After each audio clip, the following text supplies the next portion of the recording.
Colour ತುಂಬ ಚೆನ್ನಾಗಿರುತ್ತೆ recipe. ಇದು ಅನ್ನದ ರೆಸಿಪಿ ನನಗಂತೂ ನಮ್ಮ ಮನೇಲಿ ಎಲ್ಲರೂ ಇಷ್ಟಪಟ್ಟು ತಿಂತಾರೆ.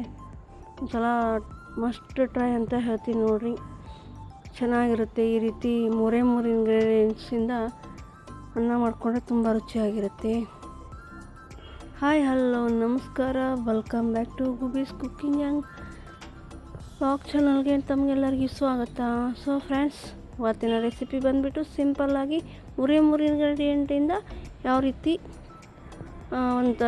ರೀತಿ ರೈಸ್ ಮಾಡೋದು ಅಂತ ಹೇಳ್ಕೊಡ್ತೀನಿ. ಸೊ ನಾನು ಹೇಗೆ ಮಾಡ್ತೀನಿ ನಮ್ಮ ಮನೆಯಲ್ಲಿ ಅಂತ ತೋರಿಸ್ಕೊಡ್ತೀನಿ. ಸೊ ವಿಡಿಯೋನ ಸ್ಕಿಪ್ ಮಾಡಿದೆ ಪೂರ್ತಿ ನೋಡಿರಿ, ಅಂದರೆ ನಿಮಗೆ ತಿಳಿಯುತ್ತೆ. So start.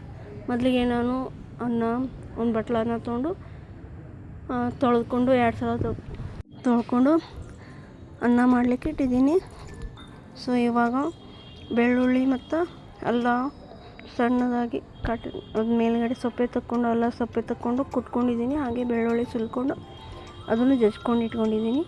ಇವಾಗ ಒಂದು ಬಾಣಲೆ ಇಟ್ಕೊಳ್ಳೋಣ, ಅದಕ್ಕೆ ಎಣ್ಣೆ ಹಾಕ್ಕೊಳ್ಳೋಣ. ಬೇಕಾದಷ್ಟು ಎಣ್ಣೆ ಹಾಕ್ಕೊಂಡು ಜೀರಿಗೆ, ಇಂಗು ಹಾಕ್ಕೊಳ್ಳೋಣ. ಅದಾದಮೇಲೆ ಒಂದು ಸ್ವಲ್ಪ ಕರಿಬೇವು ಹಾಕ್ಕೊಂಡು ಸಿಡಿಸೋಣ. ಅದಾದಮೇಲೆ ಜಿಂಜರು ಗಾರ್ಲಿಕ್ ಕುಟ್ಕೊಂಡಿದ್ದೀನಲ್ಲ ಅದನ್ನು ಹಾಕ್ಕೊಂಡು ಸ್ವಲ್ಪ ಬಾಡಿಸ್ಕೊಳ್ಳೋಣ. ಇದಾದಮೇಲೆ ನೀವು ಬೇಕೆಂದರೆ ಕಡಲೆ ಬೀಜ, ಶೇಂಗಾ ಅಂತಾರಲ್ಲ, ಅದನ್ನು ಹಾಕ್ಕೋಬೋದು. ನಾನಿಲ್ಲಿ ಹಾಕ್ಕೊಂಡಿಲ್ಲ, ನೀವು ಬೇಕಾದರೆ ಹಾಕ್ಕೋಬೋದು, ಚೆನ್ನಾಗಿರುತ್ತೆ. ಇದಾದಮೇಲೆ ಗ್ಯಾಸ್ ಆಫ್ ಮಾಡಿಕೊಂಡು ಕೆಳಗಡೆ ಇಟ್ಕೋಬೇಕು. ಗ್ಯಾಸ್ ಆಫ್ ಮಾಡ್ಕೋಬೇಕಂದ್ರೆ, ಇಲ್ಲಾಂದರೆ ಹೊತ್ಕೊಂಡ್ಬಿಡುತ್ತೆ ಅದು. ಸೊ ಗ್ಯಾಸ್ ಆಫ್ ಮಾಡಿಕೊಂಡು ಸ್ವಲ್ಪ ಅರಿಶಿನ ಹಾಕಿ, ಆಮೇಲೆ ಮಸಾಲೆ ಖಾರ. ಅದಕ್ಕೆ ಮೇನ್ ಇಂಗ್ರೀಡಿಯೆಂಟ್ಸು ಮಸಾಲೆ ಖಾರ ಮತ್ತು ಜಿಂಜರು ಗಾರ್ಲಿಕ್. ನೋಡಿ, 3 ಇಂಗ್ರೀಡಿಯೆಂಟ್ಸ್ ಬೇಕು ಕಂಪಲ್ಸರಿ. ಇದರಿಂದನೇ ಅದರ ಟೇಸ್ಟ್ ಹೆಚ್ಚಾಗ್ಬೋದು. ಸೊ ರುಚಿಗೆ ತಕ್ಕಷ್ಟು ಉಪ್ಪು ಹಾಕ್ರಿ. ಒಂದು ಸ್ವಲ್ಪ ಸಕ್ಕರೆ ಹಾಕ್ಕೊಂಡು ಮೇಲ್ಗಡೆ ನಿಂಬೆಹಣ್ಣು ಹಾಕ್ಕೋಬೇಕು. ಇದಕ್ಕೆ ಮೇನ್ ಇಂಗ್ರೀಡಿಯೆಂಟ್ಸೇ 3 ಅಂದರೆ ಏನಪ್ಪ ಅಂದ್ರೆ ಜಿಂಜರ್ ಗಾರ್ಲಿಕ್ ಹಾಗೆ ಮಸಾಲೆ ಖಾರ. ಇದು ಮಸಾಲೆ ಖಾರ ನಮ್ಮ ಉತ್ತರ ಕರ್ನಾಟಕ ಮಸಾಲೆ ಖಾರ ಬೇಕೇ ಬೇಕು ನೋಡಿರಿ. ಚೆನ್ನಾಗಿ ಕೈ ಆಡಿಸ್ಕೊಂಡು ಸ್ವಲ್ಪ ಆರ್ಲಿಕ್ಕೆ ಬಿಡ್ರಿ. ಅದಾದಮೇಲೆ ಇವಾಗ ಅನ್ನ ಕುದ್ದಿದೆ. ಸೊ ಅನ್ನ ಕುದ್ದಿದೆಯಲ್ಲ, ಅದನ್ನು ಒಂದು ಸ್ವಲ್ಪ ಆರ್ಲಿಕ್ಕೆ ಬಿಡ್ರಿ. ಮೇಲ್ಗಡೆ ಇವಾಗ ಅನ್ನ ತಗೊಂಡು ಒಗ್ಗರಣೆ ಹಾಕ್ಕೊಂಡಿರೋ ಪಾತ್ರೆ ಹಾಕ್ಕೊಂಡಿದ್ದೀನಿ. ಸೊ ಸುಡು ಇದ್ದಾಗ ಕಲಿಸ್ಕೋಬೇಡ್ರಿ, ಯಾಕಂದರೆ ಅದು ಅನ್ನ ಪೂರ್ತಿ ಮಿಜ್ಜಾಗ್ಬಿಡುತ್ತೆ. ಸೊ ಮೇಲ್ಗಡೆ ನಿಂಬೆಹಣ್ಣು ಹಾಕ್ಕೊಂಡಿದ್ದೀನಿ, ಹಾಗೆ ಕೊತ್ತಂಬರಿ ಸೊಪ್ಪು ಹಾಕ್ಕೊತಿದ್ದೀನಿ.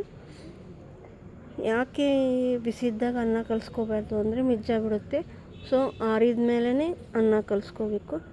ನೋಡಿರಿ ಎಷ್ಟು ಚೆನ್ನಾಗಿ ಕಲರ್ ಬಂದಿದೆ ಮಸಾಲೆ ಖಾರದ್ದು. ಮೊನ್ನೆನೇ ಮಾಡಿದೆ ಮಸಾಲೆ ಖಾರ. ಸೊ ಅದು ರೆಸಿಪಿ ಹಾಕಬೇಕು ಮಸಾಲೆ ಖಾರದ್ದು. ಸೊ ಟ್ರೈ ಹಾಕ್ತೀನಿ ನಾನು ಇನ್ನೊಂದು 3-4 ಡೇಸಲ್ಲಿ. ಸೊ ಚೆಕ್ ಮಾಡಿರಿ. ಈ ರೆಸಿಪಿನ ಇಲ್ಲಿಗೆ ಎಂಡ್ ಮಾಡ್ತಿದ್ದೀನಿ. ಸೊ ನಾನು ಹಾಕೋ ರೆಸಿಪೀಸ್ ಎಲ್ಲ ನಿಮಗೆ ಇಷ್ಟ ಆಗ್ತಿದ್ರಿ ಒಂದು ಲೈಕ್ ಮಾಡಿ, ಹಾಗೆ ಶೇರ್ ಮಾಡಿರಿ, ಕಮೆಂಟ್ ಮಾಡಿರಿ, ನಿಮ್ಮ ಫ್ಯಾಮ್ಲಿಗೆ ಶೇರ್ ಮಾಡಿರಿ, ನಿಮ್ಮ ಫ್ರೆಂಡ್ಸಿಗೆ ಶೇರ್ ಮಾಡಿ. ಹಾಗೆ ಸಬ್ಸ್ಕ್ರೈಬ್ ಆಗೋದು ಮಾತ್ರ ಮರಿಬೇಡ್ರಿ. ಮತ್ತು ಪಕ್ಕದಲ್ಲಿರೋ ಬೆಲ್ ಐಕನ್ನ ಕ್ಲಿಕ್ ಮಾಡಿರಿ. ಹಾಗೆ ನೋಟಿಫಿಕೇಷನ್, ನಾನು ಹಾಕೋ ಎಲ್ಲ ರೆಸಿಪೀಸು ಫಸ್ಟ್ ನೋಟಿಫಿಕೇಷನ್ ನಿಮಗೆ ಬರುತ್ತೆ. ಸೊ ನೀವು ಚೆಕ್ ಮಾಡ್ಕೋಬೋದು. Thanks for watching. ಬಾಯ್.